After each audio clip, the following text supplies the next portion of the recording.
welcome in everybody to week 8 of the Coles Tractor Equipment Football Roundtable live from Applebee's in Farmington. I'm Brandon Pavlina alongside the rest of the regional radio sports crew, Chad Speaker, Nathan Gertz, Stephen Kabler, and we got a great week of football to recap. We had some certainly lopsided games around the area. Fortunately, we had some really good games on our airwaves. So just want to know your guys' thoughts on the week of football that was week 8 in the books. One more week of the regular season. Chad, we'll start with you. Just some general thoughts maybe on your game or just the week that was. I think what I was kind of thinking is you kind of mentioned it, is the number of like fantastic finishes that we've had this season. I think that's up this year. I think we've had so many great finishes. I was thinking if you want to see a great finish, just follow me to a game. But then Kabler gets one, and Nathan had one, with Festus in North County a few weeks ago. And I think I'm really just enjoying all the great finishes to the games that we have going on. My biggest impression is football is the ultimate team game. That's what coaches tell you, right? Everybody's got to be working together in sync, harmony. It's got to be all of the pieces. John Wibbenmeyer, Caden Files, Cole Rubel in a big way. This game matters or hinges on how your quarterback plays. We got to see some quarterbacks play great football this weekend, and many of the teams that have had success throughout the area this year, the Festus Tigers with Cole Rickerman, Chase Fallard at Valley Catholic in a big way, Brock Inman for the Fox Warriors. When those teams succeed, it's because their quarterback's playing well. We're getting to the nitty-gritty point in the year. We're getting to win or go home time in a week, and that is when your quarterback is going to have to be playing well. So that's kind of what I was thinking of when I was going off of earlier on in the year. You don't really have a great you don't really have any kind of summer activity, no real spring football or anything like that from last year. So you're coming in the first couple of weeks, people still getting used to getting back into the swing of things. And now as we get 5, 6, 7 weeks into a season, you're really starting to see teams the cream rise to the top. You're starting to see teams really explode with either their defenses or offenses or both.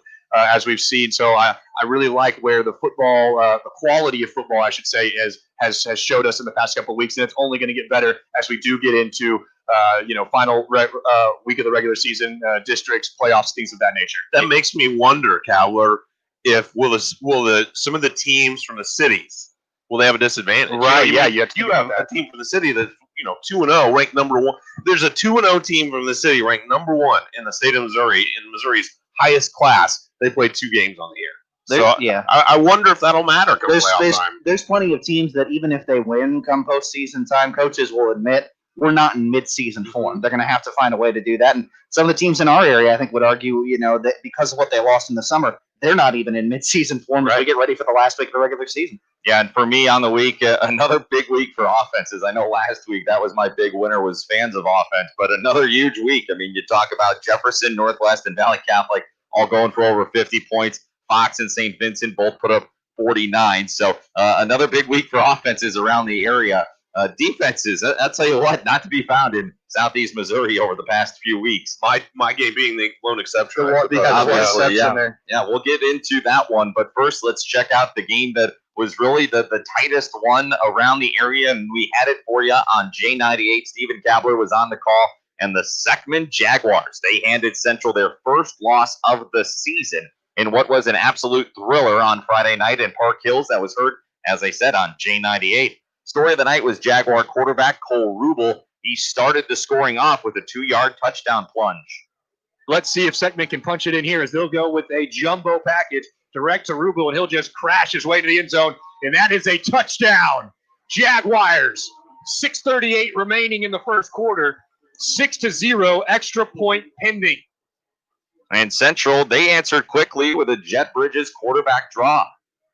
Schweiss here to the near side left. Deshaun Welch is offset left of Jet Bridges in the shotgun. Heels at the 10-yard line. He'll take the snap. Bridges quarterback draw all the way, and he's into the end zone. Quick answer for the Central Rebels. 3:45 in the first quarter, 6-7. And the Central went on to convert a 2-point conversion. And they also went on to add a Justin Bridges 39-yard field goal. That extended the lead to 11-7 early on in the ballgame. But Steven, this game just kept swinging back and forth, and it was no different really early. I don't know that there was really any point in time where either one of these teams pulled too far away from the other one. No, I think your biggest lead on the night may have been 14. I think at one point, a 2-touchdown lead that kind of got evaporated due to how quickly Central can score. It was Segment that was holding that 14-point lead. But yeah, I mean, just an incredible game back and forth. When teams would need a big play to kind of keep themselves in the game, you'd get one. You'd have, of course, Cole Rubel. We'll talk a little bit about him later. But he would make a big run, or Jet Bridges would find one of his receivers just kind of on a toss up to the end zone. They'd go make a play. We had a couple of those for Central. So when they needed a play to keep themselves, keep momentum or something like that, both these teams just throwing haymakers back and forth at one another. It was incredible. So 11-7, Central on top. Seckman scores a touchdown, and then Central goes on to fumble the ball on their own 39-yard line, which sets up Seckman to score before the end of the half. Rubel is in the shotgun. He'll take the snap, sprint outside right, looking for some running room, cuts it back, stays on his feet. He's got it again. Across the 10. Touchdown. Cole Rubel, 39 yards. Just like that. Blink your eyes, snap your fingers. Cole Rubel has 3 touchdowns on the night. 20-11, 2 minutes, 10 seconds to go in the first half. And he was really just getting started, and so was this game, as the second half just as exciting. Both teams continued to battle. Central received the opening kickoff. They marched down the field 65 yards to cut into the deficit after they were trailing by 10 coming out of the break. But then Cole Rubel, well, he didn't slow down. He was unstoppable on the night. He scored his 4th touchdown as the third quarter came to an end. It will be sprint right to Rubel yet again as he cuts it back up. Got some room. And he's across the 40 to the 30. One man to beat. And he beats him as the buzzer sounds. Touchdown, Jaguars. End of the third quarter. 27-18.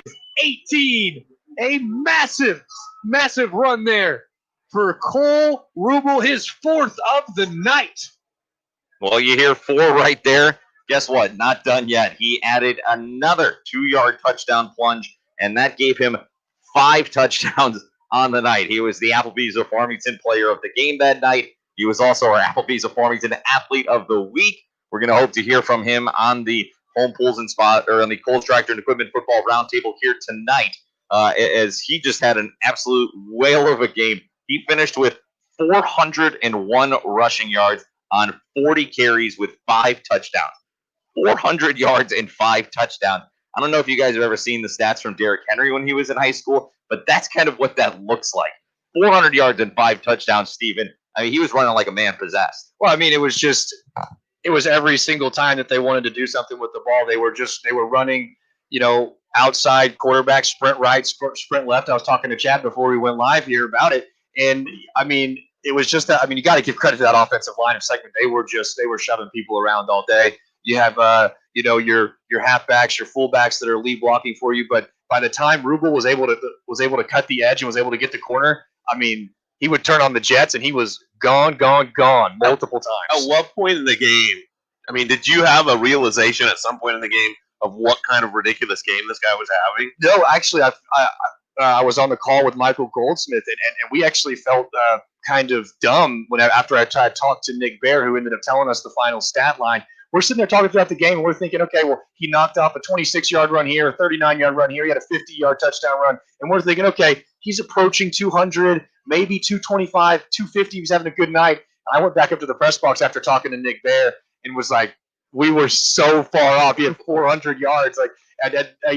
We thought we got to a point where we were like, he's having a great night. But at no point were we thinking 400 on 40 carries.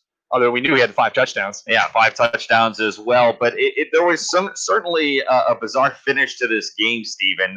They had a play at Central that got called back. And when you talk to Corey Schweiss about it, he seemed like he understood that, there's an element to that's part of the game. Obviously, it's frustrating for any head coach around the area when you don't get a call that goes your way. You think that it goes against you, especially one that could maybe hinge or change the complexion of a game. But take me through kind of what you saw at the end of that one. Yeah, 35-33, which would end up being your final score to this one. 4th down and 10 for Central. And Jet Bridges takes a shotgun snap, and they're looking for a screen out to Deshaun Welch. It's not there. He has to scramble around. He ends up coming back into that play and finding Welch dumps it down, and Welch makes everything happen from there. Tiptoes the sideline, cuts back in, makes defenders miss, breaks about 4 tackles on his way, scores with about a minute and a half left, and Central's going crazy. They're at home. Everyone's freaking out. And then, of course, dirty laundry on the field. Yellow flag comes out. They call it an illegal man downfield. When a play like that takes so long to develop and it's a screenplay, ends up being a pass play, linemen are going to end up they're looking back thinking that their quarterback, who is a very good runner in Jet Bridges, is going to take off, and they go a little bit too far downfield, ends up getting called back. Then you have the penalty for it, so then it's 4th down 15. Jet Bridges throws up a Hail Mary to try and get something going, falls incomplete, no timeouts left, Seckman takes over. Well, and when you talk to Coach Schweiss, it sounded like he was almost not happy that his team had lost, but felt like this was a wake-up call for them. I mean, he kind of admitted on air that he was sort of happy. Yeah, it was an interesting situation, but he wanted to use this, and coaches always say in a loss to kind of take what you can from it. But I think that in this one, his team can actually look at this loss and say, okay, we made too many mistakes, because that's something that Schweiss has talked about all season, that they've been making little mistakes, but they're talented enough to get through them and get the W. Now he's saying in a game that's playing a Class 5 team where you're not necessarily, you don't hurt for districts or anything like that, you take this loss by only 2 points to a Class 5 school, and you learn lessons and you move on, especially when you're going up again, we'll talk about it a little later, you're going up against a Farmington team that does a lot of similar things to that Seckman squad at a very high level. Well, and let's hear from head coach Nick Baer. We're going to talk to him a little bit later on, but he was emotional after the game, and he had nothing but pride in his heart. Unbelievable game. I'm so proud of our boys and what they accomplished tonight. I've been hanging around this program. I was a freshman in 2003. We've been around since 1997, and I'm going to declare this the biggest win in school history. What an amazing moment. Our guys battled so hard all night. Yeah, it's pretty big right there for Nick Baer to make that kind of statement, and we'll talk to you about that later on tonight. But you know what? I mean, you beat a team that was state-ranked this year, undefeated. The Central Rebels are a bad football team, man. Those are some bad boys on that team, man, in Park Hills.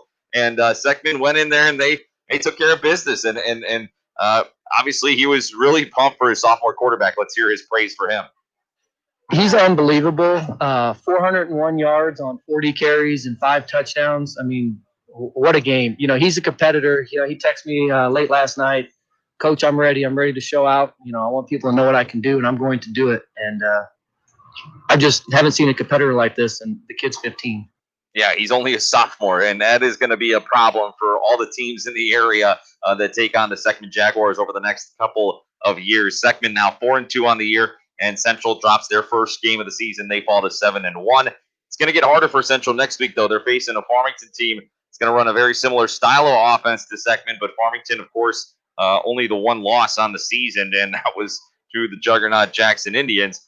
So Seckman, they're going to be playing. Wait, did I have that right? Yeah, that's what I thought. Okay. Yeah. And Seckman, they're going to be taking on Parkway South next week, another good team as well. But a huge win for the Seckman Jaguars, and obviously Coach Baer just thrilled with that result. And we're so looking forward to talking to him about it later on. Let's move back on down. We're going to hear from Chad on his game. He had Farmington and Festus, and it certainly was a game that lived up to the hype, but it was certainly one of the lowest scoring games in the area. It was. It was, I guess, the exception. Yeah. To what you were talking about. I'm excited to see, Farmington Central. I think that's going to be fun as well. Yeah. Just one little additional note. You were talking about the sophomore Rubel in that game, and you've got a junior on the other side in that game in Welsh that ran for 387 earlier this year. So, those are two guys. Yeah. They're going to be back next year. But as far as Festus and Farmington, a couple of teams that have had great seasons, and I don't know if it's necessarily a check on how good each one of them is in terms of who won the game or lost the game. But I remember talking to Jacob Vincent on our pregame segment prior to this game, and he said, if Festus wins, is this one of those bullet point signature wins in their program this year? And I said yes, but I also qualified that by saying I think that it's a win that no matter who wins it, I think it's a win you can be very proud of. And I think for Farmington, it's exactly the same thing. Yeah, certainly. It would have been nice, a nice little hitch on the belt for A.J. O'Fadale in his first year, but equally so, like you said, for Farmington, to go out and beat an undefeated Festus team that was ranked number 3 in Class 4. That's not too bad either. So let's get into it. Low-scoring affair. Knights, they had only lost once, and they were ranked 9th in Class 5, so 2 top 10 teams in their respective classes. And the game ended up coming down to the final play. Farmington, they dominated the stat sheet and the clock, but they couldn't pull away because of missed field goals and an interception in the end zone.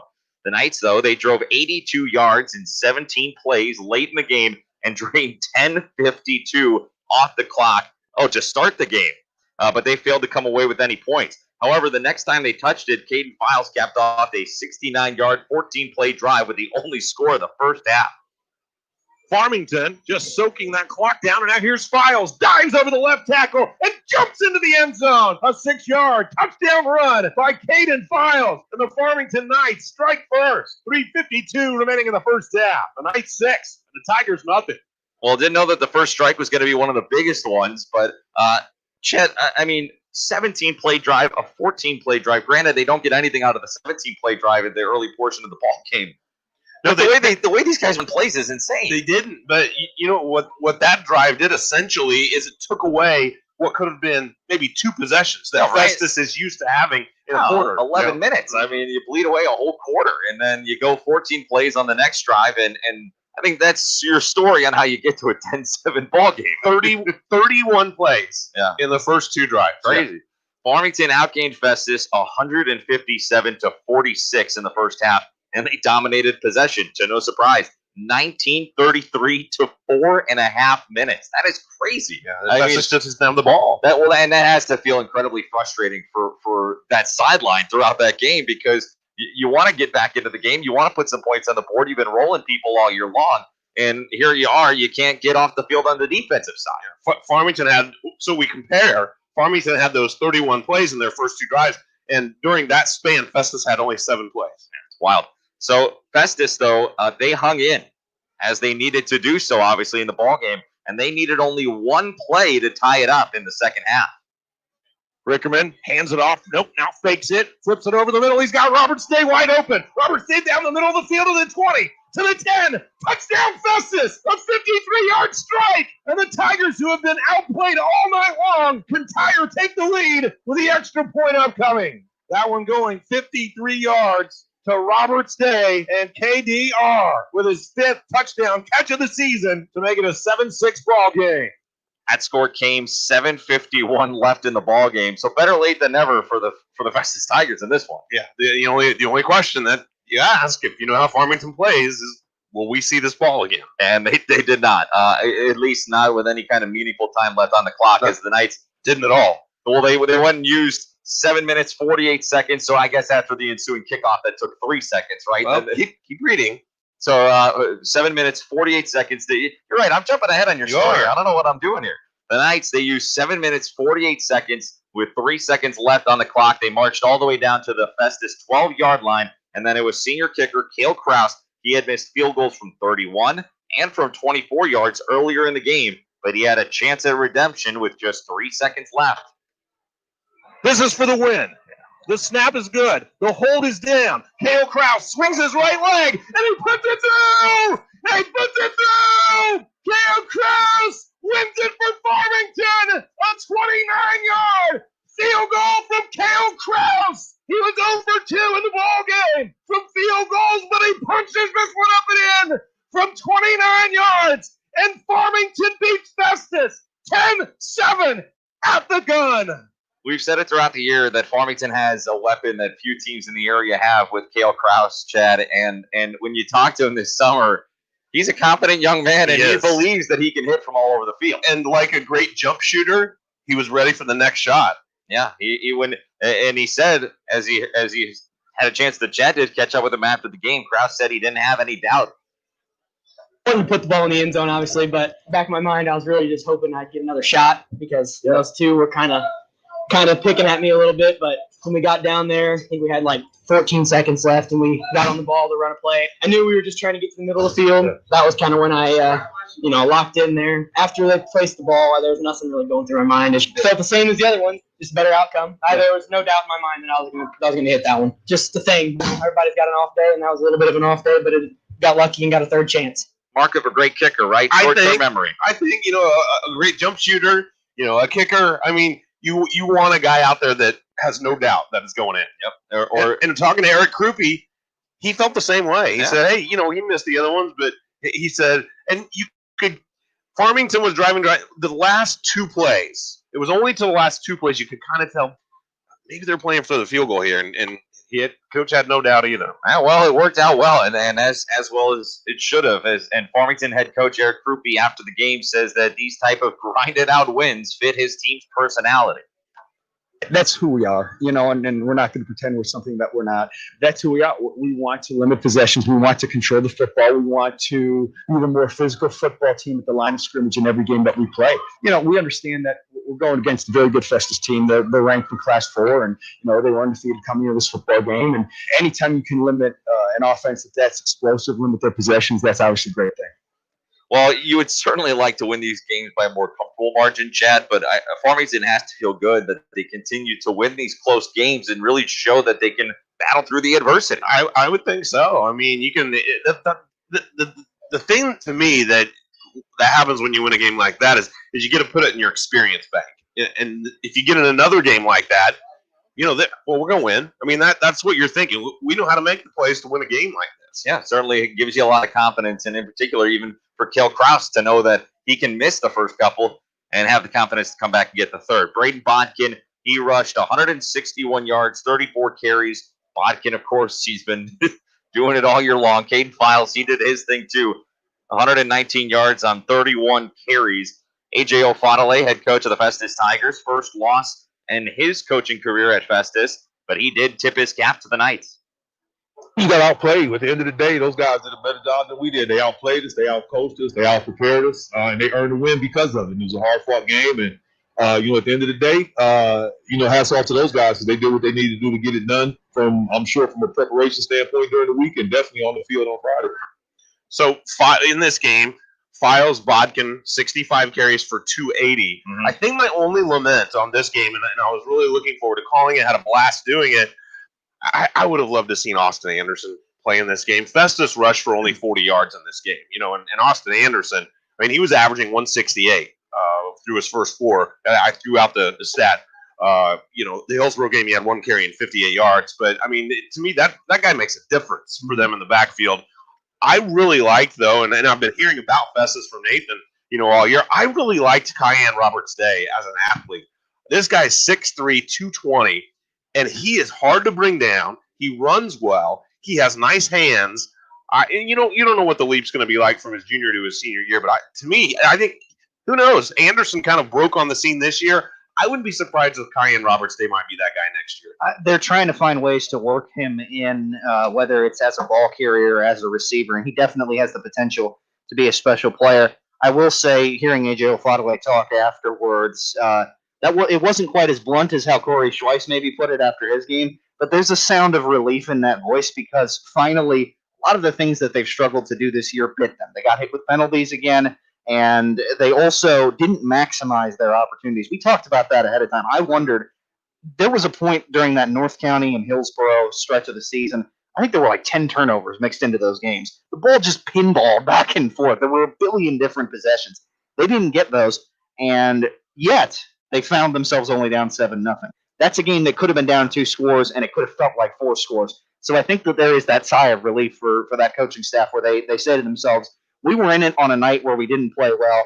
It did finally bite us, and the kids will hopefully learn from that. But at the same time, we're going to be in it every week, even if it's against a triple option attack that keeps the ball out of the hands of our offense, and especially an offense that, like you said, didn't have what's going to be perhaps their best weapon down the stretch. Festus actually won the turnover battle in this one, 1-0. And Nathan, in talking with you about Festus, you were telling me about games where they had 100 yards and penalties.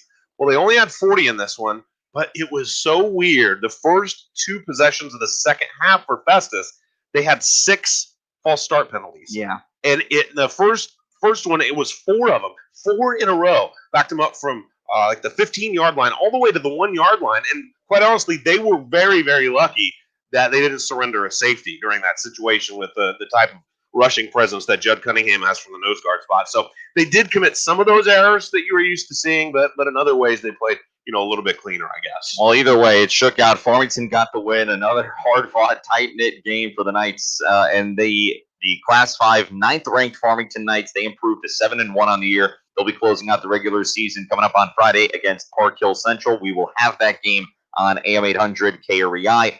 Festus dropped to number 5 in Class 4. The Tigers finished the regular season at St. Charles West. Take our first time out here on the Coles Tractor and Equipment Football Roundtable live from Applebee's in Farmington. A reminder, of course, again, that you can check us out on Facebook. Just go to Mimo Info Sports or go to our YouTube channel, Mimo Info Sports. You can watch the Coles Tractor and Equipment Football Roundtable live from Applebee's here in Farmington. Take a break and be back with more here on J98. There's more than falling leaves at Fleegs. Jason, what are you going on about now? Clarissa, I said there's more than falling leaves at Fleegs. Get it? It kind of rhymes. Your humor always escapes me. Format But you're break right. and then For play once, the legal. there is more than leaves falling at Flig's Equipment. The prices on Hustler mowers is falling. Save 20% off the Hustler X1, the Hustler Super Z, and the Hustler Super Z HD. And don't forget the big savings on Hustler fleet options. And don't forget, Massey tractors and Case IH tractors are 0% for 84 months right now. Fall is here. Falling prices and fabulous service at Fleegs Equipment, Highway 32 in St. Genevieve, and on the Outer Service Road in Leadington. Fleegs Equipment, 24/7, Fleegs.com. Flig's Equipment. Let our family serve your family.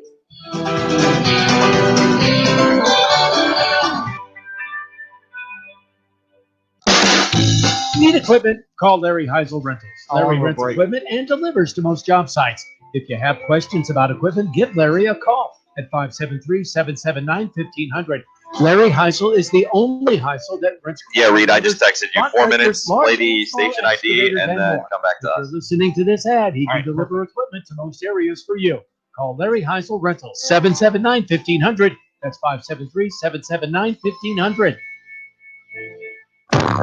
It's anniversary time at Rutherford. Hi, this is Doug Jr. October marks Rutherford's 10th anniversary in Herculaneum, and we are pulling out all the stops to give you the deal of the year. We are tagging every new vehicle with special 10-year anniversary pricing, like a new 2020 Ford Escape S priced from $20,410. Or how about a 2020 EcoSport SE as low as $18,910? And here's an anniversary truck deal too good to pass up. A new 2020 Ford F-150 STX four-wheel drive for $35,410.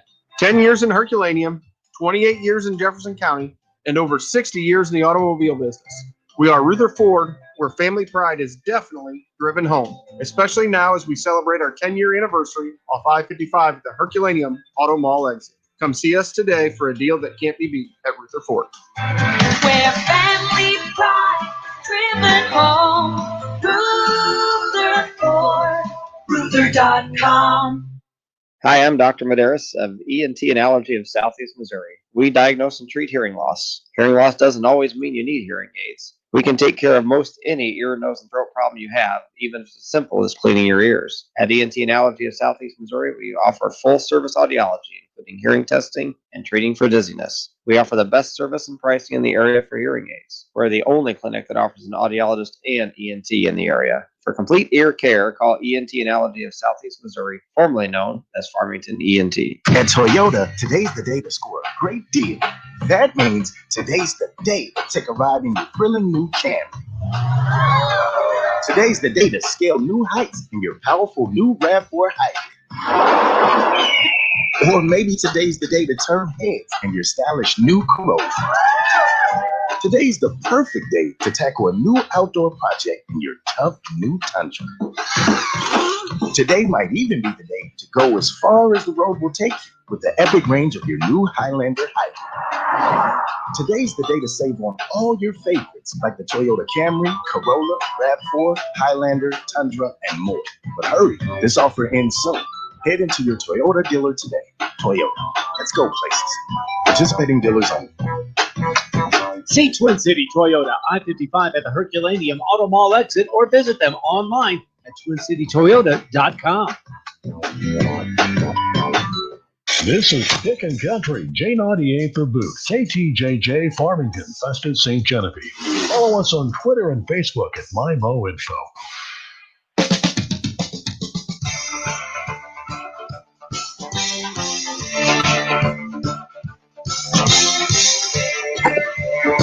Welcome back here on the Coles Tractor and Equipment Football Roundtable, live from Applebee's in Farmington. I'm Brandon Pavlina, alongside the rest of the Regional Radio Sports crew, Chad Speaker, Nathan Gertz, Stephen Kabler, and Jacob Vincent back in the studio tonight. He is holding down the fort alongside Jake Reed, our board op this evening. Appreciate Jake Reed. Also appreciate Jacob keeping track of all the action going on around the area tonight. And also appreciate the folks that we have on the line with us. The head coach of the Seckman Jaguars, Nick Fair, is there. We've also got a couple of seniors for the Seckman Jaguars as well. We've got offensive and defensive lineman Colton Critchlow. We've also got Caleb Niebuhr, a linebacker for the Jaguars. Coach Fair, let's start with you.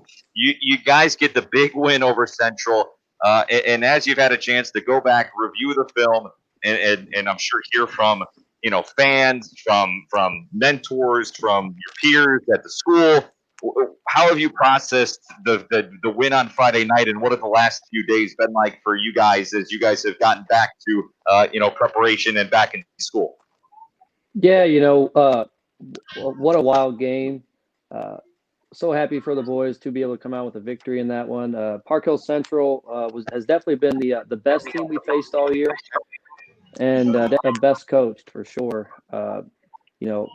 They have a tough offense to stop, and we kind of challenged our defense at the beginning of the week, and we would take one thing away from them in the game, and then their coaches would go to something else, and it was kind of a back and forth chess match all the way.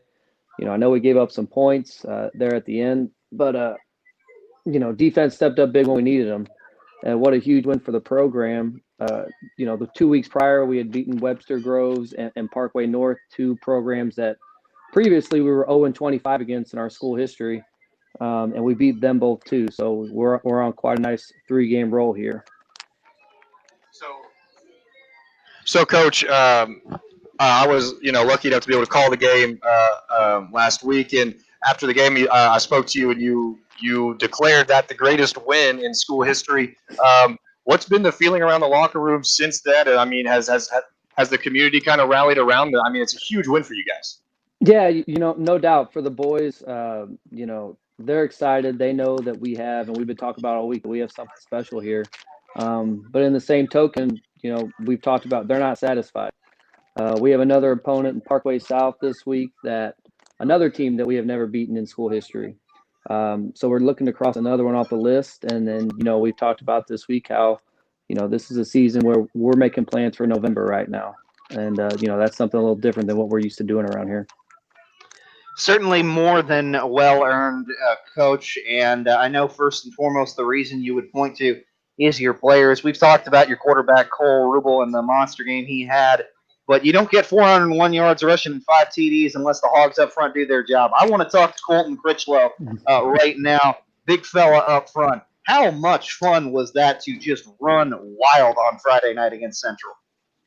Oh, it was awesome just to get the line of scrimmage just moving, just to have all your backs just getting down the field and just watch them score touchdowns for you, And also just to be up front dominating, and also having your guys in the back just to have a little bit of fun as well. Well, and Colton, obviously you guys did a great job up front, and I want to know your thoughts on the performance that Rubel put out there, because you guys carved out the lanes, but I'll tell you what, as just a sophomore, he was running all over the place. So what were your thoughts on what Rubel was able to do? I was very impressed with his speed on the outside, and how he just really executed the plays with all of us. I mean, all of us executing the plays just so he can get upfield. He's a great runner, a great athlete, and he's doing an awesome job. So I'm gonna take this over and ask Caleb a question here, because when calling the game, man, Caleb was all over the field making tackles, making sure Deshaun Welch didn't really get anything going. Caleb, what was it like to be able to go up against a back like Deshaun, someone who's so talented, and to be able, constantly you're screaming, fist pumping all night, getting tackles. What was it like for you? It was really cool, actually, just to be able to challenge our defense with a guy like Deshaun. It was really fun to see us step up and have a big game against them. And you know what? You guys were able to come up with a big stop down the stretch, Caleb. So what was that feeling like on the field when you guys are able to get that final stop and know that the game is over, effectively in hand, and you guys are going to beat the Central Rebels? It's unexplainable, honestly. It's just such a great feeling that I wish most people in their life would be able to endure. Well, there you go. That's Caleb Niebuhr, a senior linebacker for the Seckman Jaguars. Also, we've been chatting with the senior Colton Critchlow, offensive and defensive lineman, and head coach Nick Bear from the Seckman Jaguars. Coach, I want to press down on this a little bit. You said that it was the best win or maybe the biggest win in program history. Do you still feel that way? I know maybe on the field after the game, the emotions running high. You might feel like you maybe said something maybe a little bit step too far. But do you feel like it still is the greatest win after you have a chance to go back and watch the film and take it all in again? Yeah, no doubt, an extreme emotional high at the end of that game. As Caleb described, it's a feeling that not many people get to feel. But I was a freshman in 2003. The program's been around since 1997, so I've been pretty much following it and know most anybody that's ever played in the program. And I made the statement and I thought about it more, and I'll double down on it. Beating a 7-0 Park Hill Central football team with their storied history. We've never beaten an unbeaten football team. Up to that point, 7-0 in the season. We just played a complete football game on the offensive side, obviously rushing for 469 total. I heard Colton there talking, he ain't gonna let you know, but I mean, our plays go through him. He's got the block at that point of attack. And those things don't go without him. He makes me look smart. That's what I tell those boys. They make me look smart. Because I think I called 2 plays probably 90% of the time the entire night, and they were right up his alley the entire time. Coach, you've framed the win appropriately in the history of your school, but as far as what it does for you this year, obviously you do have to finish out against Parkway South, but that win could have vaulted you to a home playoff game too. Yeah, we kind of talked to the boys, and like I said, this is a position that we haven't been in a few years. Usually we're kind of limping towards the end of the season, and you're staring at Jackson in that first round of the playoffs. And that's not what we have with this group. So, we've already talked to them today about it. We've talked to them about it all week. If we go out there and take care of business Friday, we got a home playoff game, and then, we may end up not seeing, if we get there, Jackson until the district championship. Coach, I had a chance to come on out and see you guys in practice for a little bit this afternoon and chat with your sophomore QB, Cole Rubel, who was our Applebee's of Farmington Athlete of the Week after that performance. He used that word history a lot. How much was that emphasized going all the way back to training camp that this group was going to do some things that they've never done before? That was your goal, and that you believed that they could do that? Yeah, Seckman football has only been around since 1997. I wouldn't say, we haven't had that many great seasons. We've had one season over 500 with the 6 wins. We've had a 500 season at 5-5. So, every group that comes through here, they want to be the group that gets it done. They want to leave their mark. And, we talked about, at the very end of last season, hey, make Seckman football better than you found it. And this senior group kind of really, ran with that and are really into leaving their legacy. And we talked about, leaving legacy isn't just leaving wins, but, how we operate, how we do things in our program. And I couldn't be prouder with how they've done that. And, with Cole Rubel,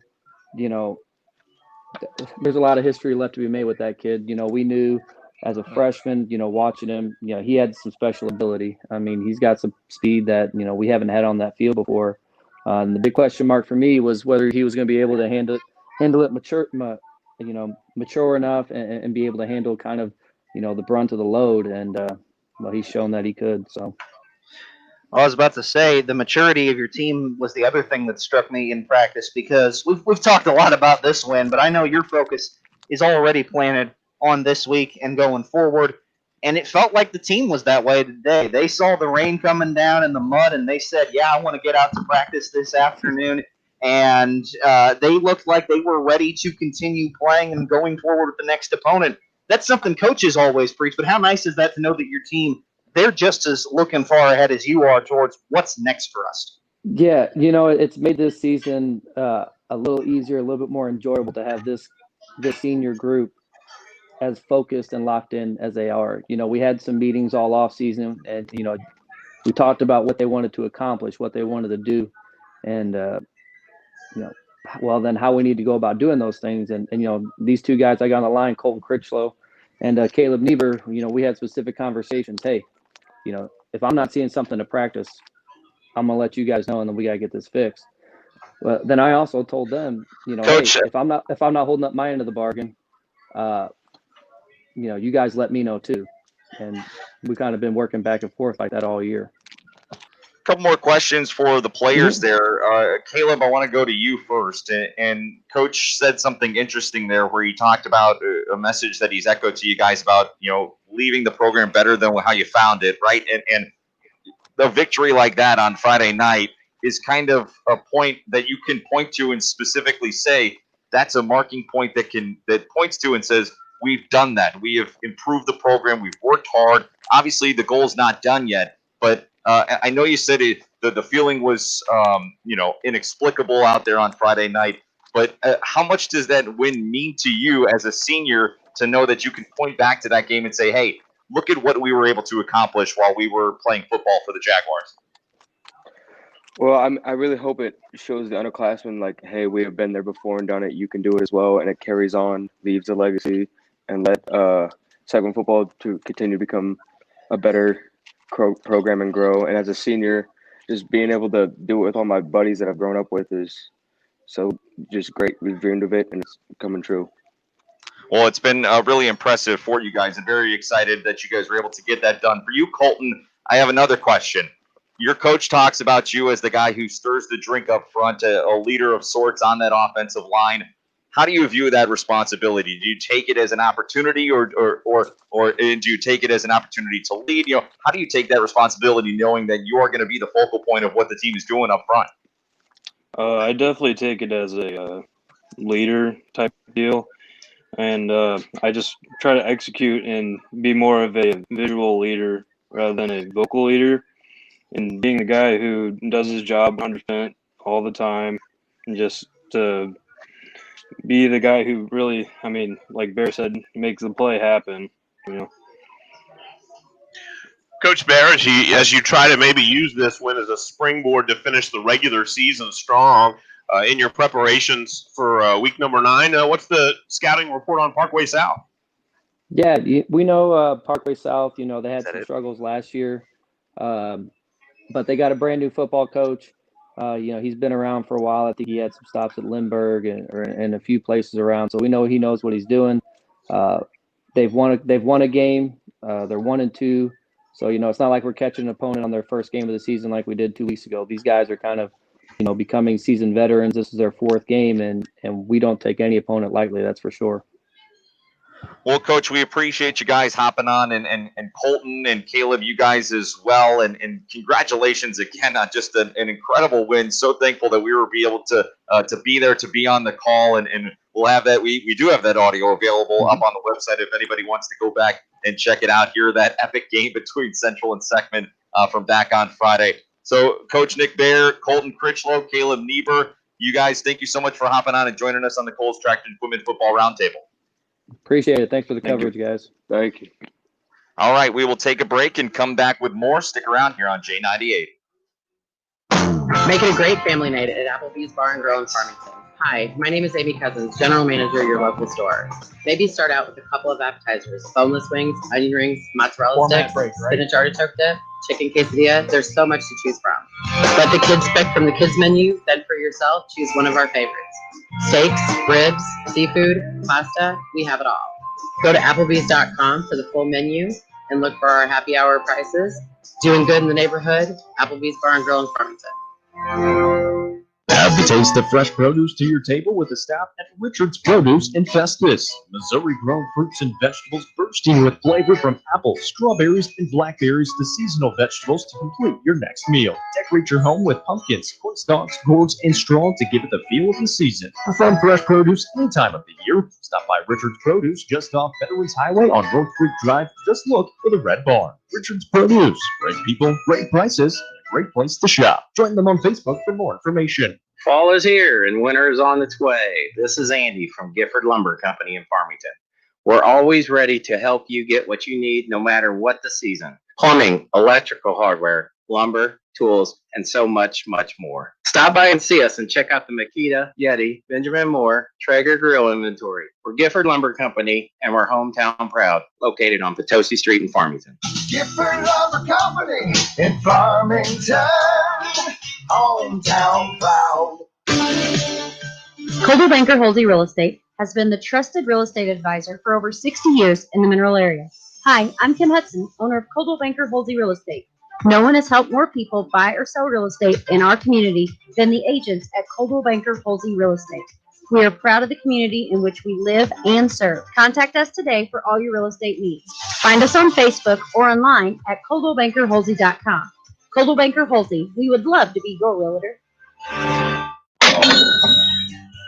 It's time for a keyword in our fall Boot Loot Cash giveaway. It's your chance to win $1,000 each weekday through November 6th by entering a keyword at mymoinfo.com.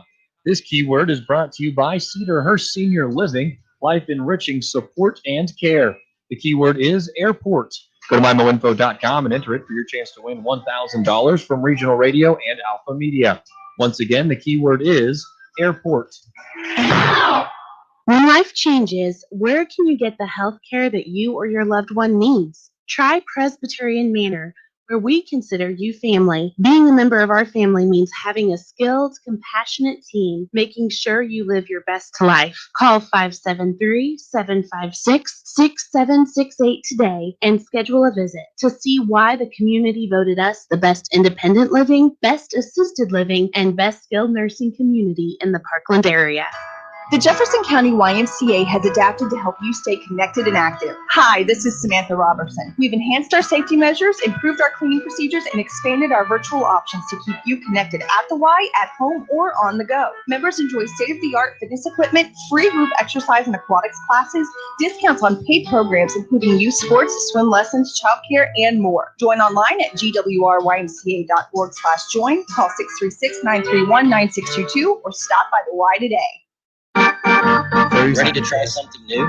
If you haven't been to Pizza 101 South in world-famous Bon Terre, Missouri, I personally invite you and your family to stop by and give us a try. Hi, my name is Dustin Gerstenslager, owner of Pizza 101 South. You got to try our homemade sauces plus our pizza dough that is made fresh daily. Brick oven pizza, pasta, hot wings, salad, and over 20 beers on tap. Open 7 days a week. Pizza 101 South, 101 South Division, Bon Terre, Missouri.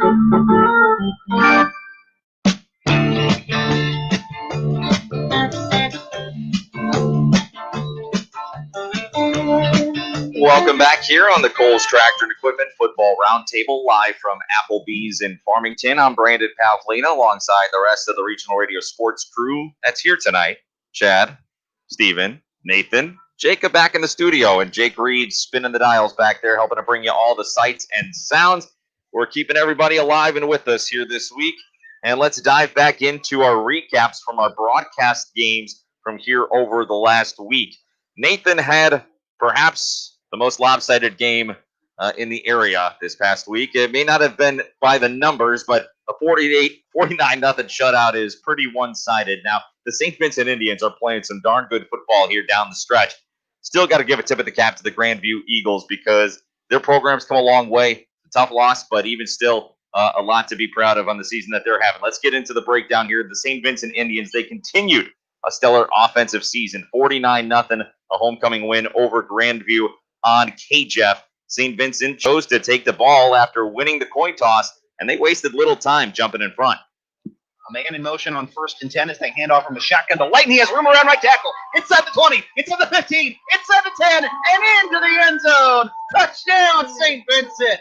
Mason Light gets some room around right tackle. and goes in untouched. Fireworks go off as the Indian offense shows off its firepower with an opening drive touchdown. And the run that time at 23 yards by Light makes it 6-0 Indians. 9.5 left first quarter. Nathan, you had a chance to see John Wibbenmeyer. Let's actually get to his second highlight here as Indians quarterback John Wibbenmeyer. He had plenty of chances to throw the ball deep, and he hit one with a 7-0 lead. Near receiver here, all alone, Robinson. Wibbenmeyer dropping back from the gun, looking to throw deep. Fires over the middle. He's got a man wide open. It is caught. Phil Ernst inside the 10, inside the 5, and into the end zone. Touchdown, St. Vincent. Phil Ernst comes open on the post route, all alone middle of the field, and he walks in untouched, 44 yards for the score. His third TD of the season. Wibbenmeyer's 14th touchdown toss. Just under 6 minutes left first quarter. St. Vincent on top, 13-0. Wibbenmeyer, he kept on rolling as he threw his second touchdown to Philip Ernst in the second quarter. Wibbenmeyer from the shotgun throws, screen here near side. Caught. Ernst breaks the tackle. Has room. Inside the 25. Inside the 20. Inside the 10. And into the end zone untouched. Touchdown, St. Vincent. It took one play later, but Phil Ernst, this time on the bubble screen, is able to keep it and go all the way. So Phil Ernst had his second touchdown reception of the night. This one for 35 yards. And first minute of the second quarter, St. Vincent has opened up a 20-0 lead. Well, it only got worse for Grandview, but even better if you're St. Vincent, as the Indians, they went on to lead 28-0 at the break after a touchdown run by Jed Reitzel. Trips to the far side of the field, a handoff out of the shotgun. Reitzel has room straight up the middle, inside the 15, inside the 10, and into the end zone untouched. Touchdown, St. Vincent. Jet Reitzel gets a huge hole up the middle and walks it untouched for his first TD of the season. And with 5 minutes to go in the first half, St. Vincent keeps on rolling. Indians now up 27-0. Well, it was tough to know what to make of St. Vincent as they opened up the season off and then played Valley Catholic and got the break speed off them, but that's what Valley's doing to everybody. Since then, St. Vincent's rattled off 5 straight wins, and they're looking like world beaters out there. Nathan, as I was going to ask you, John Wibbenmeyer, your chance to see him this year. I mean, we were impressed last year by Garrett Double-R. Sounds like John Wibbenmeyer is stepping right into that role and filling it well. I was about to say, I really liked Garrett Double-R. He was one of the just more outstanding passers that we saw, and he was also a terrific quarterback under pressure. He did a great job scrambling. Man, you just stand next to John Wibbenmeyer and you feel tiny. He looks the part. He is a big, strong dude at that quarterback position. And he had some moments where he missed deep balls in this game. I think it's one he'd even categorize as a game where he could have had even bigger numbers, and he still threw for 317 and 3 touchdowns. Yeah, he was outstanding, and he's got himself, I think, a great chance. He's got a great cast of guys around him. He's got a coach in Tim Schumer that will let him keep throwing it all night.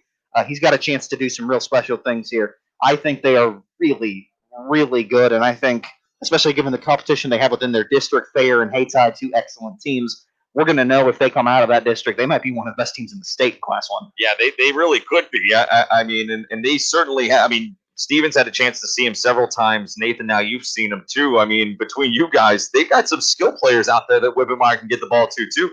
That's what I was going to say is, they do keep winning, but even if they're not winning, this team is fun to watch, man. I mean, they just throw you never know what Tim Schumer's going to do. I called their game a couple weeks ago. Tim Schumer goes for it on 4th and 12 from his own 18 and almost converts it. So you never know what you're going to see from this team, but they're going to sling the ball around the yard, and they are fun to watch. And when they're executing like they are right now at a high level, they're going to go places. Phil Ernst, 3 catches for 95 yards. He's the difference maker from last year to this year. Blake Schnurbush came back. He's been good. Jesse Robinson's a guy that's been around. He's playing well. Ernst is not just somebody that scores touchdowns. He's another big, tall dude that could be a matchup nightmare for teams. And having him fully healthy is just another dimension to this team. But also, it's worth noting, they ran for 113 yards in this game. That's what I was going to say. Yeah, they ran the ball well. Yeah, and talking with Tim Schumer afterwards, he says that's a huge part of it because you could argue they're an air raid offense. They want to throw it on close to every down. They can run the ball fairly well consistently. They'll have enough balance to keep people a little off balance. So the Indians, as you said, Nathan, 113 yards on the ground, 5th straight win. Wibbenmeyer with 317 through the air and 3 touchdowns. That's impressive, man. 300 yards for a high school quarterback is just terrific. But St. Vincent head coach Tim Schumer, He says, if anything, he was impressed by his defense's effort. They've been coming to work real hard every week. They face a lot of running teams, so they've had their work cut out for them. And next week's going to be no different. So told them celebrate this one, but we'll be right back on Monday with a new game plan and a new way to stop another powerful rushing attack. So obviously St. Vincent playing really, really good football. And as it sometimes goes, the offense can overshadow the defense. But certainly in that game, Nathan, St. Vincent's defense pitching a shutout is really just as impressive of a mark as the offense putting up 49. That's the area that they are looking at and saying, how can we get better over the course of the last couple of seasons, and the area that they know they'll need to get better in order to have a chance to get past a little further than what they've done in the postseason the last couple of years. If that defense can go over to Jefferson this week and put up a good showing, that will be a really encouraging sign. I think that's going to be a heck of a game, but we'll be talking more about that, obviously, since that one will be on J98 this week. Yeah, it's going to be a fun one, certainly. As you said, on J98, St. Vincent taking on Jefferson. Cannot wait for that one. That should be a lot of fun. Grandview, they're 4-3. They're going to host Chaffee. St. Vincent 5-1. Our final broadcast game, it's finished a little bit more lopsided than it actually was. Let's go through it quickly here. The Potosi Trojans, they came away with a win in round 2 against the Fredericktown Blackcats. The final score 34-18, as heard on the MIMO Info Sports Stream. Potosi jumped out early, 2 touchdowns thanks to the rumbling fullback Amandre McCall. 3 backs, they fake the pitch, they give to McCall, and McCall is into the end zone. He falls forward and he's dancing. Touchdown Potosi. Amandre McCall, his second of the contest, as it's now 13-0. Potosi on top. PAT was good, 14-0 early, but despite being down by 2 scores, Fredericktown came roaring back as they responded with 2 scores of their own before halftime to trim the lead. Burrows from the shotgun, drops back to throw, throws it over the middle, it's caught! It's caught! And into the end zone, maybe down at the 1. No, touchdown! Can you believe it? Carter Cheney, the freshman, over the middle, he caught the slant. The defender fell down, and Cheney waltzed his way into the end zone. I'll tell you what, Evan Burrows had himself a heck of a ball game in this one for Fredericktown. He was slinging the ball all over the place, and he had his guys making plays for him. Unfortunately for Fredericktown, they missed the 2-point try on that one that would have tied it. Instead, 14-12 at halftime, just a 2-point game. And then coming out of the break, both teams traded possessions, and then it was Andrew Coleman of Potosi who found Gavin Portell on a deep connection. Coleman back to work under center, 3 backs behind him. He'll fake to all 3 and look to go deep. Portell got it at the 5. He shakes a man and he's into the end zone. Gavin Portell, his 3rd receiving touchdown on the season. But Potosi, they missed the 2-point attempt. Score stood 20-12, 8-point game at that point. Fredericktown, though, they kept it interesting late as Burrows found Colby Donahue over the top at the start of the 4th quarter. Malachi in the backfield. Burrows back to throw. He's going to go over the top. Ball is going to be caught. Oh, my goodness. The rainbow pass. It touched the sky, and it came down, and it was right into the hands of Colby Donahue. The junior makes the incredible catch from right around the 21. A 21-yard pass. And the touchdown. As I said, that was one of the highest passes I've ever seen. And somehow it dropped right into the breadbasket. Burrows was sensational. And in what is very possibly Fredericktown's final home game for senior Evan Burrows, glad to see him go out that way. Obviously, they would have liked to have gotten a win. But boy, he played his tail off that night. And you got to give a lot of credit and a lot of love to that young man because he fought tooth and nail throughout this game. So they scored the touchdown, but unfortunately, Fredericktown, they missed another 2-point conversion that would have tied the game. So the score stood 20-18, 2-point game in the 4th quarter. But unfortunately, that was it for Fredericktown. Potosi pulled away late. Braden Isgriggs took 2 carries. He was quiet all night in his first game back, but he got 2 straight carries, went for 60 yards and a touchdown. That made it 27-18. And then finally, Applebee's a Farmington player of the game, Wade Merciel, put it out of reach. They're going to give to the deep man, Merciel. He puts his head down, He slips the first defender, and he barrels into the end zone. Wade Merciel from 5 yards out punches it into the end zone, and on his 19th carry, he gets to pay dirt. He's now got 117 yards in the game and a touchdown. And Potosi back out in front by 15, 33-18. He made the PAT 34-18 the score, and that's where it stood the rest of the way. Merciel finished 140 yards on 23 carries and a touchdown, also 1 catch for 6 yards. Potosi head coach Dylan Wyrick says he was pleased with his team and how they played in the second half, but he gives the Black Cats a lot of credit for their effort. We did finish off some drives in the second half. We did, start executing some things offensively, which was nice. We were able to throw the ball down the field. We were able to, run some stuff up the middle. They were cutting quite a bit, and that's something our kids weren't used to. But Coach Ford did a really good job with them. It was their homecoming. It was a Super Bowl type game for them. I know they were fired up. They were gritty and scrappy. And I tell you what, 30-time Black Cats, man, I wish them all the best, and I'm looking forward to seeing how they do down the stretch. Potosi improves to 5-3. They'll finish off the regular season this week, rather, and they're going to head on the road. They're going to take on DeSoto. We'll have coverage of the game on the MIMO Info Sports Stream. Fredericktown 1-5. They travel to East Prairie to battle the Eagles. Again, big takeaway for me in the ball game. Evan Burrows, just a phenomenal performance for the senior. Malachi Kyle made some great plays. Potosi just did a fantastic job pulling away late, but you got to tip your hat to Fredericktown and the way they fought in that one, because it was a lot more lopsided the first time those two teams played. But on Fredericktown's homecoming night, Chuck Ford had his boys playing hard, and you had to like to see it. Well, at the same time, as good as Burrows has developed into, and there were flashes last year where he made some things happen in some games we got to do. The way Potosi has just come a full 180 on offense, where a year ago they tried to just hammer it down your throat with Isaac Goggin most of the time in that triple option. Now it's a versatile team. You're so worried about Wade Merciel, who's that top ball carrier.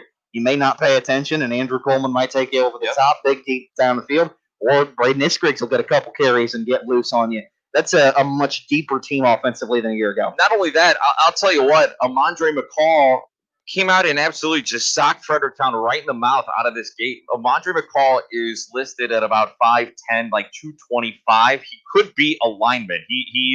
He's not quite the height of the Fridge, right? Because the Fridge they called him the Fridge for a reason. But this is a big young man in that backfield that they trot out there at the fullback spot. They run the 3-back set, have him in the first guy with his hand in the dirt. He's either coming through and throwing a block and knocking you out, or he can scoot. This kid can run. He can jump too.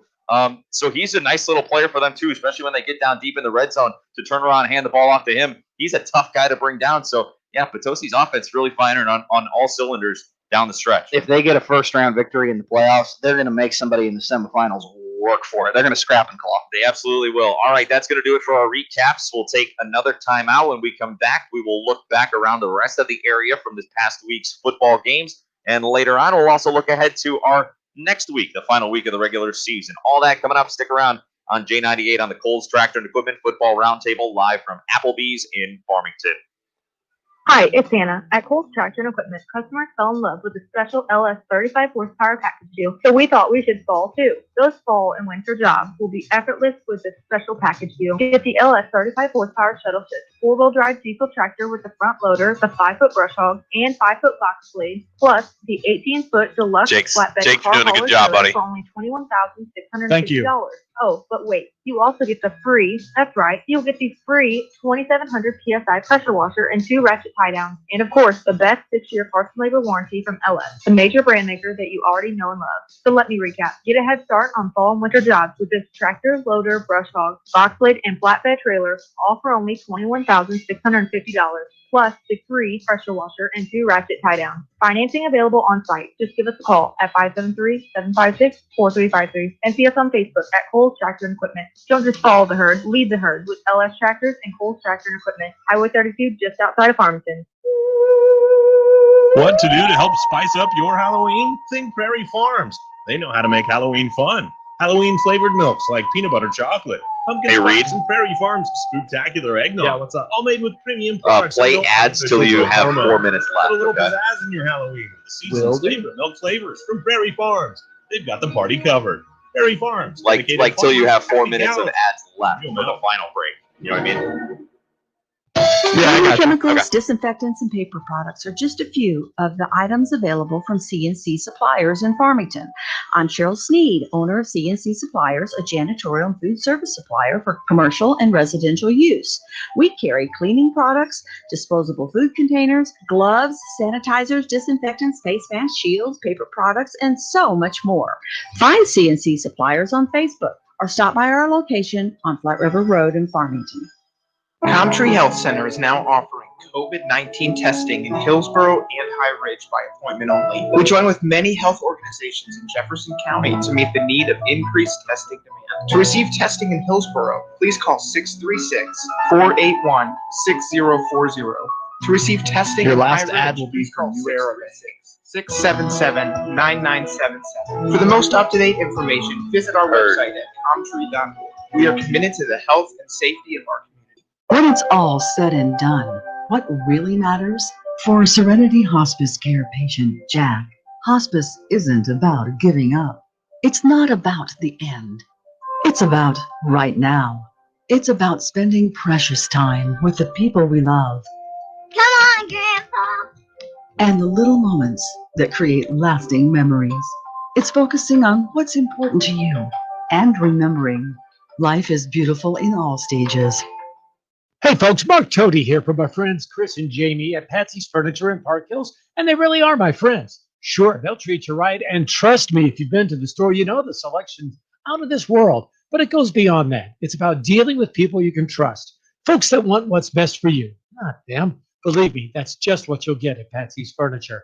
That's why all my furniture comes from Patsy's, just off Highway 67 at the Parkway Drive exit. You'll love to shop at Patsy's. It's not just a slogan, it's what they do. And tell them J98 sent you.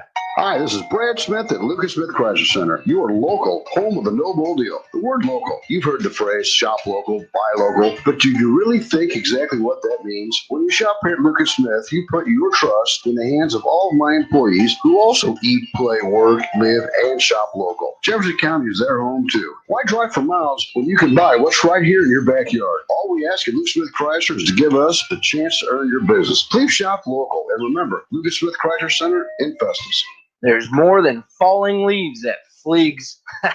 Jason, what are you going on about now? Clarissa, I said there's more than falling leaves at Fleegs. Get it? It kind of rhymes. Your humor always escapes me. But you're right. For once, there is more than leaves falling at Flig's Equipment. The prices on Hustler mowers is falling. Save 20% off the Hustler X1, the Hustler Super Z, and the Hustler Super Z HD. And don't forget the big savings on Hustler fleet options. And don't forget, Massey tractors and Case IH tractors are 0% for 84 months right now. Fall is here. Falling prices and fabulous service at Fleegs Equipment, Highway 32 in St. Genevieve, and on the Outer Service Road in Leadington. Fleegs Equipment, 24/7, Fleegs.com. Flig's Equipment. Let our family serve your family.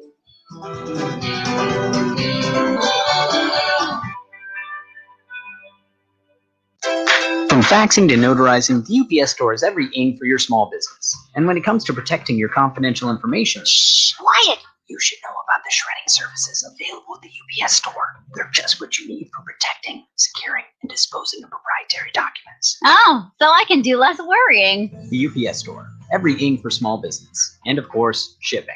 Hi, this is Jim, owner of the UPS store in Festus. See us now at our new location at 650 North Creek Drive next to Tiger Express Car Wash. This is Dr. Karen Melton at Hearing Care Partners. We hope you don't miss a single thing this sports season. Stop by for a free hearing screening so you'll hear every play and the person sitting right next to you. One of the best parts of the game is chatting with old friends and making new ones. We wish all our local players a safe and healthy sports season. It's Hearing Care Partners.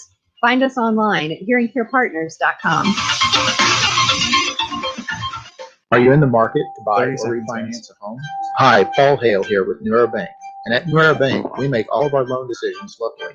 And once the loan is closed, you'll make your payments locally. Therefore, if you ever have an issue with your loan, we're here to help. Our trusted loan officers can help you navigate the sometimes complicated process of home financing. Visit any of our branches today or our website at www.newerabank.com for more information about buying a home.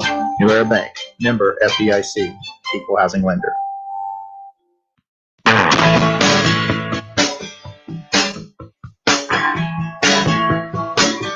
Welcome back here on the Coles Tractor Equipment Football Roundtable, live from Applebee's in Farmington. Brandon Pavlina alongside the sports crew, Chad Speaker, Nathan Gertz, Stephen Kabler. We've got Jacob Vincent back in the studio tonight, and we also have Jake Reed spinning the dials as our board op here for the show. Everyone out there, give Jake Reed a big round of applause. Thank him for his efforts here tonight.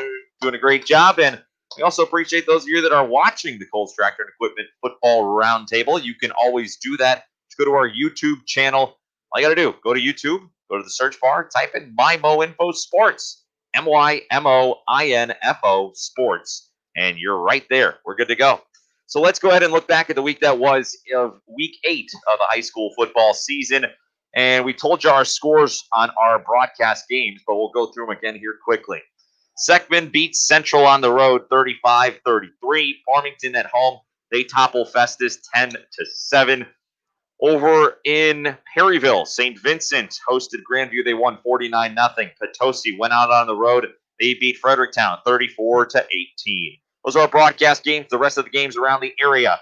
Fox, they beat DeSoto handily 49-7. And Warriors head coach Brent Tinkers says it was good things about DeSoto. I appreciate DeSoto coming out to play. I know they had an opportunity probably to back out on us, and they came out and they played hard. And I appreciate Coach Johnson and the whole group over there and the boys for coming out and playing hard. Tip of the hat, respect to them. It was great to be able to play another Jefferson County school. Yeah, you got to give a lot of credit to DeSoto as Fox. They were scrambling for an opponent. DeSoto, of course, losing theirs last minute, goes out there and plays a team that we all know Fox and how good they are. And DeSoto still fearless, goes out there and plays them in a tough game. So shout out to DeSoto for that. Fox gets the win there. Moving on down, Jefferson, big win over Chaffee, 50-6. Jefferson head coach Alex Rugley says he was proud of his team's performance. They came out with a sense of urgency and sense of purpose, and came out firing on all cylinders. We were able to throw the ball early in the first quarter and second quarters there, and had some success. Offensive line did a great job of protecting our quarterback through Breeze, and he found some receivers. Colt Richardson had a great night receiving. Colby Ott, Will Smithford, Dylan Smithford had a great night rushing. Jefferson and St. Vincent, that is going to be a fun one coming up on Friday as St. Vincent, of course, big win for them this week too, but Jefferson, they beat Chaffee 50-6. Northwest got themselves a big win, 56-7. Northwest head coach Corey Tenyus says the Lions scored every time they had the ball.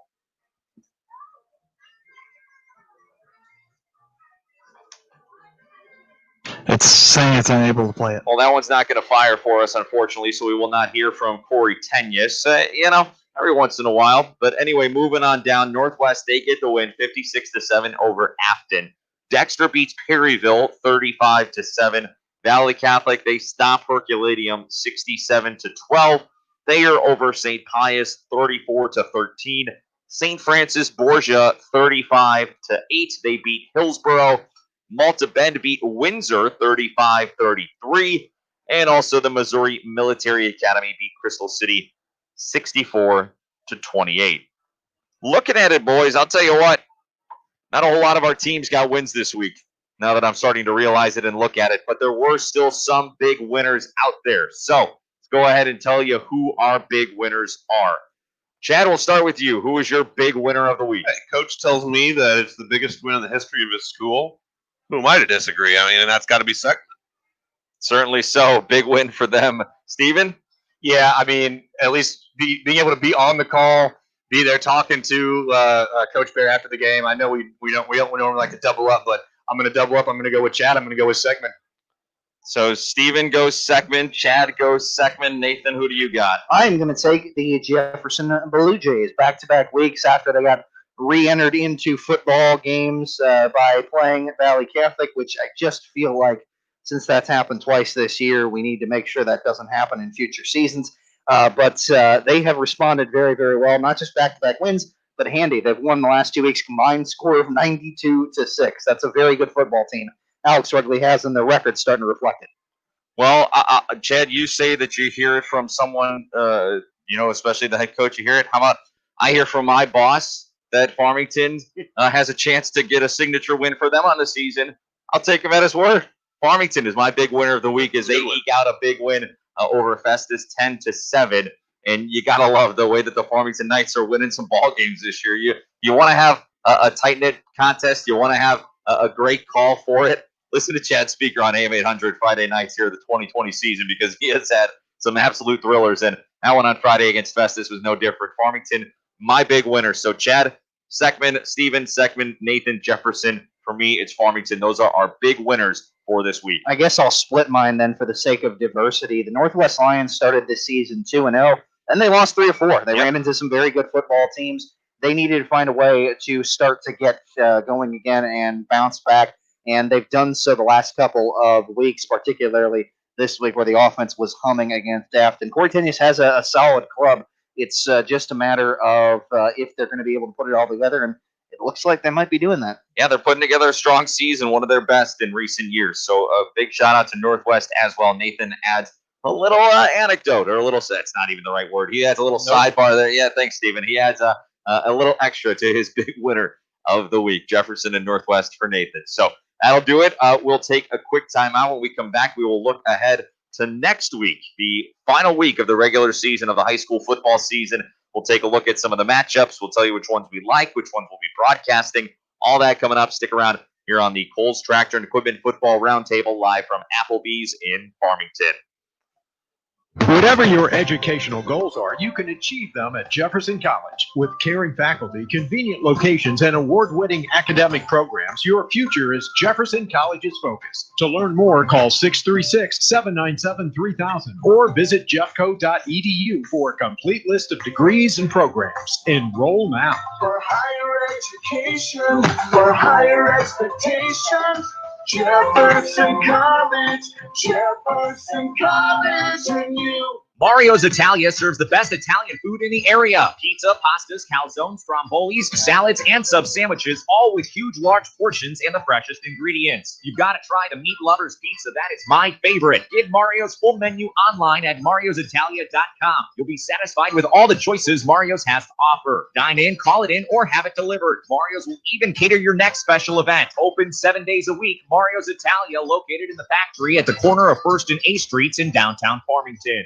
Gilster Mary Lee is now looking for owner-operators with their own authority and insurance to pull Gilster trailers round trip from their plants in southeast Missouri to thousands of locations across America. Weekly dependable settlements with a fuel card for significant discounts at the pump. Toll and scale devices are also available if needed. Everything is dry freight on 53-foot vans. Paid downtime and no-touch freight. You will support a private fleet for strictly round-trip lanes. Call Mike Welker at 800-851-5371, extension 3246.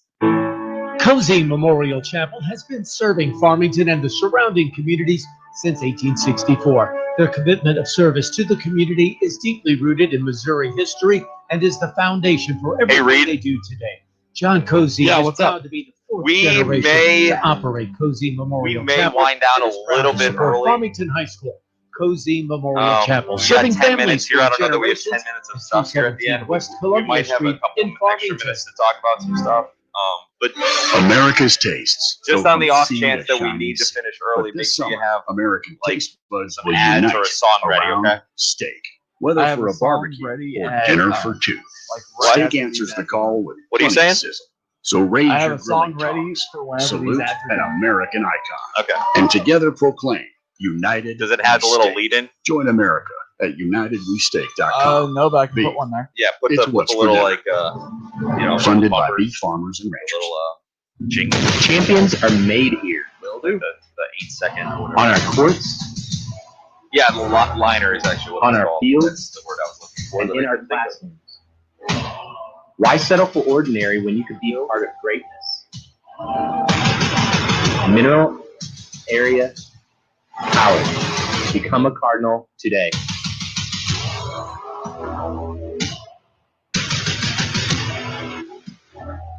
Purchasing a hot tub is one of the best decisions you can make for you and your family. Hi, I'm Megan Osbar, manager of Home Pools and Spas in Ludington. There is nothing more rejuvenating than stepping into your own spa, transcending into luxurious and therapeutic relaxation. If you are considering purchasing a hot tub, I invite you to stop in and see what we can do for you. We are Home Pools and Spas on the outer road just south of Ludington.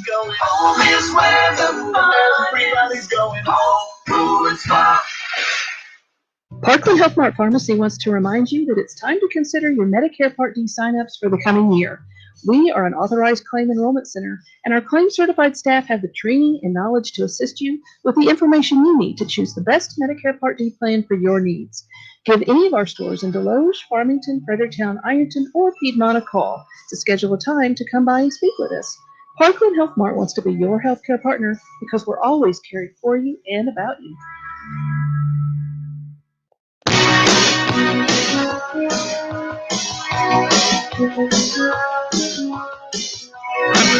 Welcome back, everybody. Cole's Tractor and Equipment Football Roundtable live from Applebee's in Farmington. I'm Brandon Pavlina alongside the Regional Radio Sports crew, Chad Speaker, Nathan Gertz, Stephen Kapler. We've got Jacob Vincent back at the station tonight working on the scoreboard. We've also got Jake Reed on the dials tonight helping to bring you all the sights and sounds. That's right, sights. You can watch us every week on the Cole's Tractor and Equipment Football Roundtable. Just go to YouTube. Type in MyMo Info Sports. And watch carefully this time because there's a little bonus shot of Stephen Kaplan during the show. Stephen, in a frantic... I wanted to finally reveal my face to the people out there. It's like a MyMo Info Easter egg. Yeah, exactly. He's wanted everyone to see him all along, and finally had his moment in the sunlight, and got sunburned doing it. Certainly so. Well, if you see Stephen, you would understand why that would happen. He's of the red hair variety. So anyway. Moving on, week 9 of the high school football season, final week of the regular season. And I mean, first of all, I don't even know that anybody would have thought that we'd have gotten here granted, we've certainly been scathed. I almost said unscathed. It's not as if we have not had our hills to climb and our hurdles to jump through to get to this point.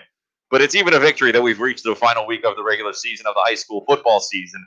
And we've got some good games. Let's take a look at what we have on our airwaves on J98. I think the big one is that we're all really looking forward to. That's Jacob Vincent, I believe, is going to be on the call. Yeah, he will. St. Vincent at Jefferson.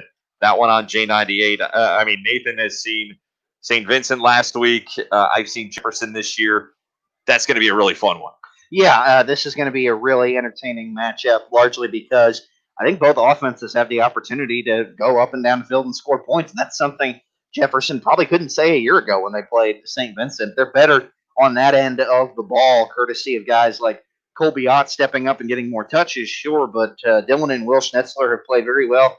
And credit to Drew Brees, their junior QB. He's had an outstanding first full year as the starter. I will say, yeah, the highlights grab you about Jefferson, who's been a great defensive team the last couple of years, trying to slow down that St. Vincent offense.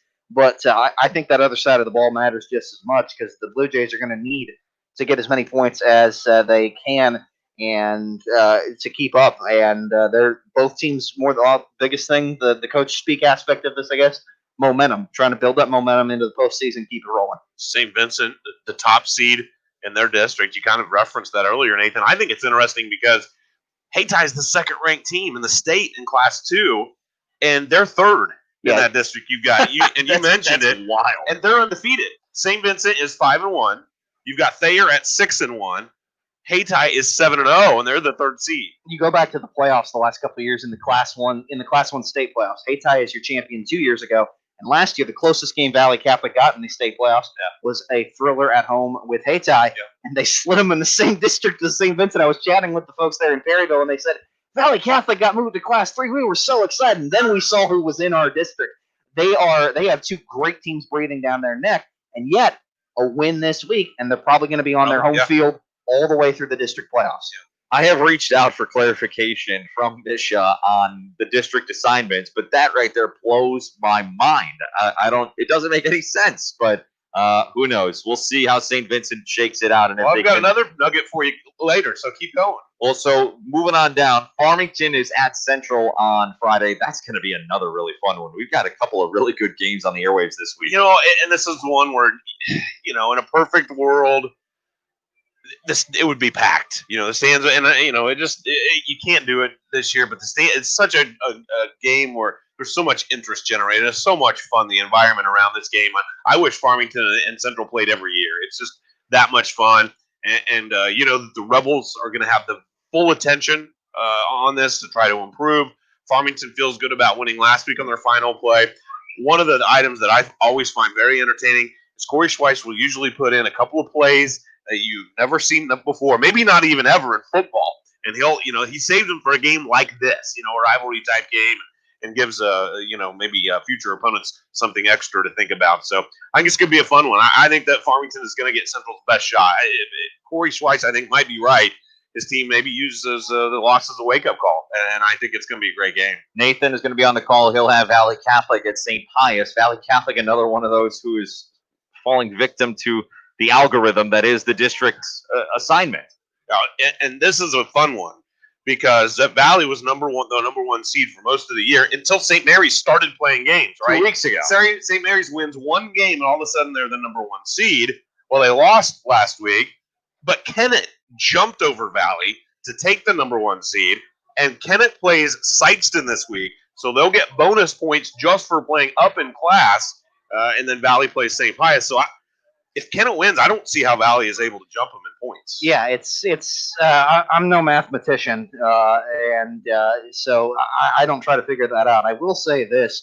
I can remember getting a chance to see Chase Fowler when he was pushed into starting duty last year for Valley Catholic due to the injury to Chase Dunlap. And the kid could play. There was no doubts about that. But he also still looked like a freshman. He was still a smaller kid. He may have grown 7 feet based on the way he's playing this year. I mean, he's just been outstanding.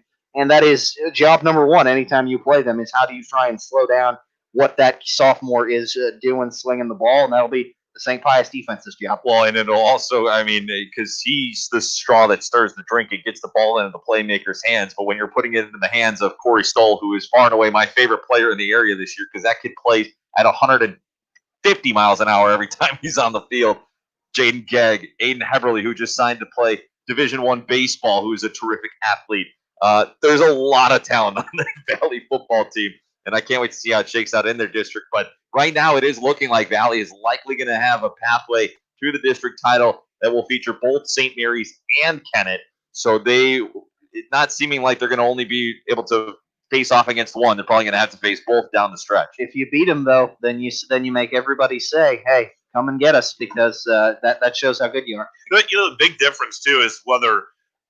And it doesn't matter because it's out of your control. But does Judd Nager prefer a week off? Because that district has 7 teams. Only the top seed gets a bye week. The number 2 seed is forced to play that week. So. Maybe an extra week of practice. Maybe they'll get the practice right that week because I know that's certainly been the issue for Coach Nager when we've had a chance to talk to him here over the last couple of weeks. Now, DeSoto will be on the sports stream. They're hosting Potosi. Potosi, obviously, the offense has been great, Steven. I don't know if you've had a chance to do a ton of prep here early on in the week.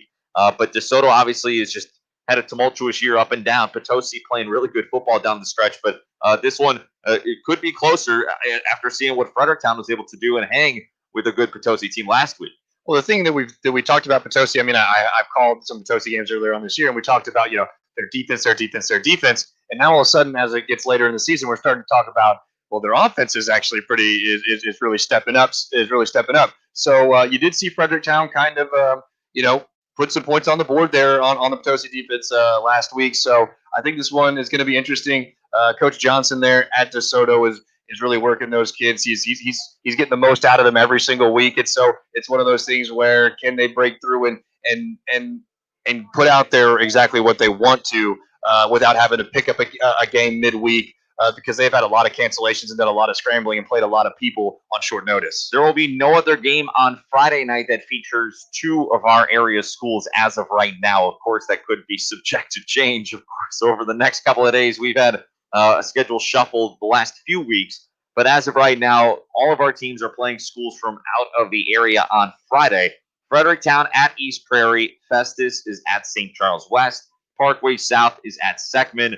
Oakville at Northwest, Chaffee at Grandview, Poplar Bluff at Hillsboro, Lutheran South at Windsor, Portageville at Crystal City, Fox at Ladue. Then on Saturday of this week, you've got Herculaneum at Perryville. 2 teams are off this week, North County and St. Genevieve.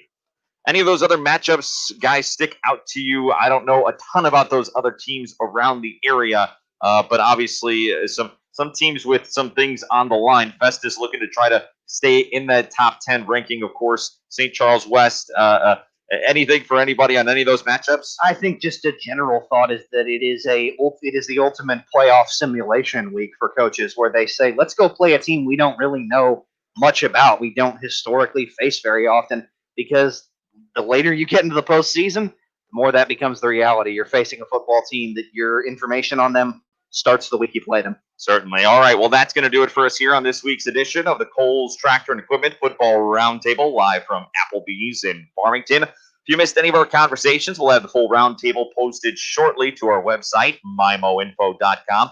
Reminder, you can always go to our website and check out our broadcast schedule. Just go to mimoinfo.com and go to the Hearing Care Partners broadcast schedule. You can see all of our upcoming broadcasts on regional radio.